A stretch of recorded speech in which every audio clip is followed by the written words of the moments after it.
Ko'p xonadonda kitob yo'q. Men eshitib yuraman, surishtirib, nima bo'lyapti deb qo'yib. Bizlar xonadonimizda juda ko'p kitob bo'lardi.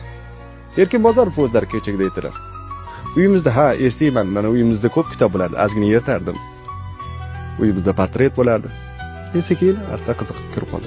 Endi tasavvur qiling, xonadonimizda kitob yo'qdi. Mayli bolalarimiz yersin, ustilariga chizsin.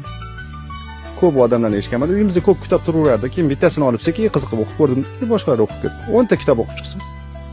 Jahon adabiyotlarini zo'rlarini o'qib chiqsin. Yoshlarga birinchi qiziq kitoblar berishimiz kerak. Masalan, Robinzon Kruzo, Приключения Марка Твена. Juda kuchli kitoblar. Ular bolalarni juda qiziq o'qib turaveradi. Masalan, Sariq Temni Minib. Bolalarga qiziqroq kitoblar. Keyin yana eshitib olinglar. Agar o'zingizlar kitob o'qimasanglar, bolalaringizni otib tashlasanglar ham o'qimaydi. Yevreylarda shunaqa qilar ekan, bolasini oldida ishdan charchab keldi, o'qigiz kelmayapti, o'qib bo'lgan. O'qimasa ham varolab o'tirar ekan. Siz qayerdan biladi o'qiyaptimizmi yo'q? Sizni ko'z ko'yingiz bo'ladi. Siz telefon o'ynayapsizmi? Telefon o'ynaydi. Agar o'zingizlar kitob o'qimasanglar, bolalaringizni otib tashlasanglar ham o'qimaydi.